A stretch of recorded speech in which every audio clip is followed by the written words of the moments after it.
మీ పొరుగువాడి mobile phone ring tone రాత్రంతా బిగ్గరగా మోగుతూ మీ నిద్రను భంగం చేస్తే ఏం చేస్తారు? చాలా మంది చిరాకు పడతారు. కానీ 2016లో ఉత్తరప్రదేశ్లో ఒక వ్యక్తి దీన్ని కోర్టు వరకు తీసుకెళ్లాడు. Mobile phone ring tone case భారత న్యాయ వ్యవస్థలో అత్యంత హాస్యాస్పదమైన కేసుల్లో ఒకటిగా నిలిచింది. ఈ విచిత్రమైన కథలోకి మనం డైవ్ చేద్దాం.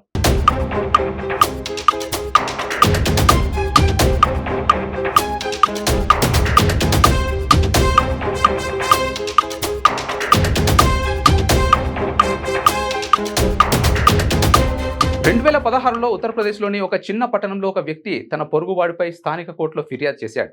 ఆరోపణ ఏమిటంటే పొరుగువాడి మొబైల్ ఫోన్ రింగ్ టోన్ చాలా బిగ్గరగా ఉంది. అది రాత్రి సమయంలో తన నిద్రకు భంగం కలిగిస్తోంది. ఫిర్యాదుదారుడు చెప్పిన ప్రకారం ఈ రింగ్ టోన్ ఒక పాపులర్ బాలీవుడ్ పాట. ప్రతిరోజు రాత్రి 10 గంటల తర్వాత కనీసం 5-6 సార్లు మోగేది. దీనివల్ల అతను నిద్రపోలేక చిరాకుతో కోర్టుకెళ్లాడు.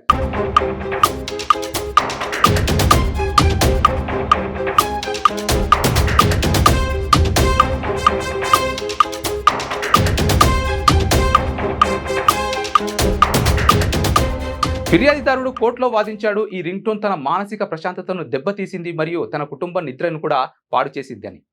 అతను పొరుగువాడిని రింగ్ టోన్ వాల్యూమ్ తగ్గించమని లేదా సైలెంట్ మోడ్లో ఉంచమని చాలా సార్లు చెప్పినా పొరుగువాడు పట్టించుకోలేదని ఆరోపించాడు. అతను నష్టపరిహారం మరియు రింగ్ టోన్ను మార్చమని కోర్టును కోరాడు. ఈ వాదన స్థానికంగా నవ్వులు పూయించింది. ఒక రింగ్ టోన్ కోసం కోర్టు వరకు వెళ్లడం ఎవరైనా ఊహించగలరా? కోర్టులో విచారణ మొదలైంది. న్యాయమూర్తి ఈ అసాధారణ ఫిర్యాదును విని ఆశ్చర్యపోయారు. ఒక మొబైల్ రింగ్ టోన్ కోసం కేసా అని వారు సరదాగా అడిగారని స్థానిక వార్తలు తెలిపాయి. పొరుగువాడు తన వాదనలో తన ఫోన్ రింగ్ టోన్ సాధారణ వాల్యూమ్లోనే ఉందని, ఫిర్యాదుదారుడు చిన్న విషయాన్ని పెద్దదిగా చేస్తున్నాడని చెప్పాడు. అతను తన రింగ్ టోన్ను మార్చడానికి లేదా సైలెంట్ చేయడానికి ఎటువంటి చట్టపరమైన బాధ్యత లేదని వాదించాడు. కోర్టు గదిలో ఈ వాదనలు విన్నవారు నవ్వు ఆపుకోలేకపోయారు.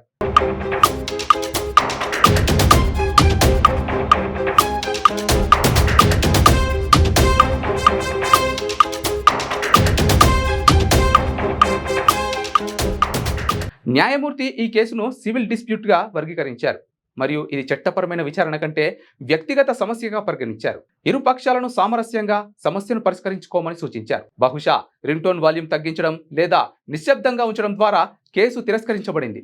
కానీ ఈ కథ స్థానికంగా వైరల్ అయింది. ప్రజలు ఈ రింగ్ టోన్ రచ్చ గురించి సరదాగా చర్చించారు. కొందరు ఇప్పుడు ఫోన్ సైలెంట్ మోడ్లో ఉంచడం చట్టం కావాలి అని జోక్ చేశారు. ఉత్తరప్రదేశ్ రింగ్ టోన్ కేసు ఒక చిన్నదే కానీ హాస్యాస్పదమైన కథగా మిగిలిపోయింది.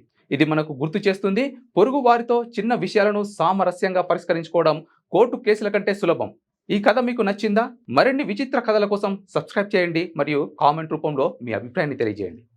లేటెస్ట్ న్యూస్ తెలుగు మరియు ఇంగ్లీష్ అప్డేట్స్ కోసం ఇప్పుడే క్యూన్యూస్ అఫీషియల్ యాప్ ని ప్లే స్టోర్ నుండి డౌన్లోడ్ చేసుకోండి. సరికొత్త సమాచారాల కోసం క్యూన్యూస్ వెబ్సైట్ ని ఫాలో అవ్వండి. ఛానల్లో ప్రాంతీయ, జాతీయ, అంతర్జాతీయ వార్తలు వీక్షించండి.